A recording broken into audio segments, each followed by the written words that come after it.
મિથોલોજી ભારતમાં તમારું સ્વાગત છે. ચાલો આપણે ભારતના સમૃદ્ધ વારસાને શોધીએ. જ્યારે પણ આપણે ભગવાન કૃષ્ણનું નામ લઈએ એટલે તરત જ એમની આંગળી પર ફરતું તેજસ્વી સુદર્શન ચક્ર યાદ આવી જાય, ખરું ને? આપણે બધાએ એને હંમેશા એક બહુ જ શક્તિશાળી શસ્ત્ર તરીકે જોયું છે, પણ શું એની ઓળખ બસ આટલી જ છે? ચાલો આજે આપણે એની પાછળ છુપાયેલા ગહન રહસ્ય અને તત્વજ્ઞાનને સમજીએ. અને આ સવાલ ખરેખર વિચારવા જેવો છે. મોટાભાગના લોકો માટે સુદર્શન ચક્ર એટલે બસ એક વિનાશકારી શસ્ત્ર. પણ સાચું કહું તો આ તો અધૂરી હકીકત છે. એની અસલી શક્તિ એના ભૌતિક સ્વરૂપ કરતાં ઘણી વધારે ઊંડી અને રહસ્યમય છે. જી હા, સુદર્શન ચક્ર માત્ર એક શસ્ત્ર નથી, એનાથી ઘણું વધારે છે. એ તો એક એવું ગહન આધ્યાત્મિક પ્રતીક છે જે આપણને જીવનને એકદમ નવી નજરથી જોવાની પ્રેરણા આપે છે.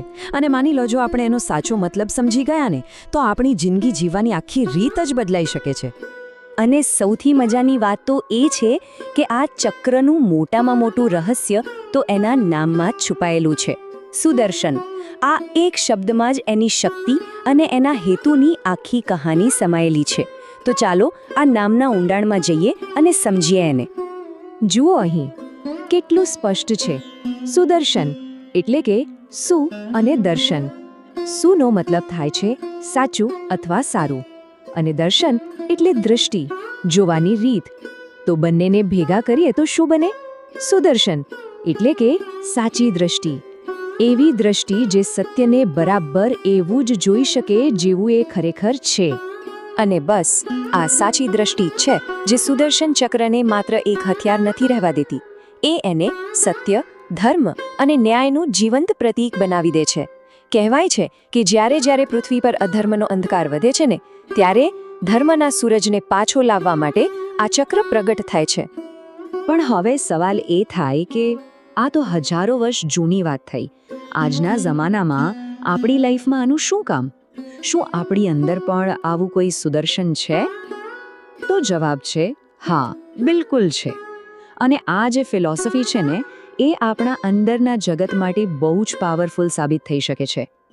જરા સરખામણી જુઓ, કેટલી સરસ છે. એક બાજુ છે કૃષ્ણનું ચક્ર જે બહારના રાક્ષસો અને અન્યાય સામે લડતું હતું, અને બીજી બાજુ છે આપણું આંતરિક ચક્ર, આપણી સાચી દૃષ્ટિ. એ કોની સામે લડે છે?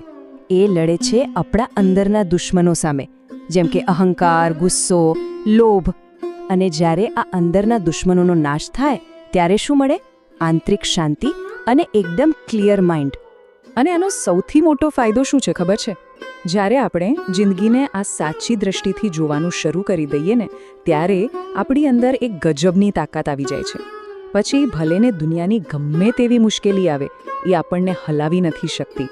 આપણે એક રીતે અજેય બની જઈએ છીએ. ચાલો હવે આ ફિલોસોફીના એક બીજા બહુ જ ઇન્ટરેસ્ટિંગ પાસા પર નજર કરીએ. એ છે સુદર્શન ચક્રની સતત ગતિ. એ ક્યારે અટકતું નથી, બસ ફર્યા જ કરે છે. અને આ જે સતત ગતિ છે ને, એમાં જ જિંદગીનો એક બહુ મોટો સિદ્ધાંત છુપાયેલો છે. આપણી લાઈફ પણ બરાબર આ ચક્ર જેવી જ છે. સતત ફરતી રહે છે. સુખ આવે છે, પછી દુઃખ આવે છે. આ તો જાણે એના બે પૈડા છે જે વારાફરતી આવ્યા જ કરે છે. આ ચક્ર આપણને શું શીખવે છે? એ શીખવે છે કે અહીં કશું જ પરમનન્ટ નથી.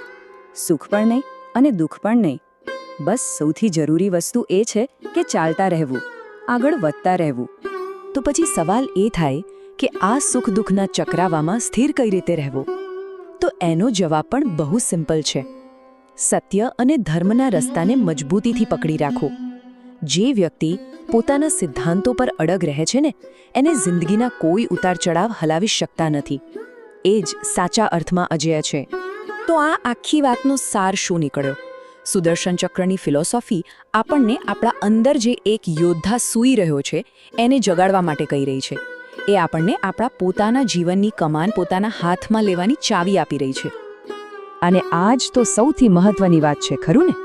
સુદર્શન ચક્રનો છેલ્લો અને સૌથી મોટો મેસેજ એ જ છે કે અસલી તાકાત કોઈ બહારના હથિયારમાં નથી હોતી. અરે એ તો આપણા પોતાના સત્ય, ધર્મ અને પોઝિટિવ વિચારોમાં જ રહેલી છે. આ ત્રણ વસ્તુ જ આપણું સૌથી મોટું હથિયાર છે. અને જ્યારે આપણે પોતાની અંદરની આ શક્તિને જગાડી દઈએ છીએ ત્યારે આપણે જિંદગીના પ્રવાહમાં ખાલી તણાઈ નથી જતા. ના, આપણે આપણી લાઈફના હીરો બની જઈએ છીએ. પછી દરેક ચેલેન્જનો સામનો આપણે હિંમતથી, સમજદારીથી અને પૂરા આત્મવિશ્વાસ સાથે કરીએ છીએ. તો છેલ્લે એક સવાલ જે આપણે બધાએ પોતાની જાતને પૂછવાનો છે. આ બધું સમજ્યા પછી શું આપણે આપણી અંદરની એ અસલી શક્તિને, આપણા પોતાના સુદર્શન ચક્રને જગાડવા માટે તૈયાર છીએ? વિચારવા જેવો સવાલ છે નહીં? અને લાઈક આપવાથી માઇથોલોજી ભારતને ખ્યાલ આવશે કે આ વિડીયો કેટલા લોકોને ગમ્યો. તો વિડીયો ગમ્યો હોય તો સબસ્ક્રાઇબ, લાઈક, શેર કરવાનું ભૂલતા નહીં.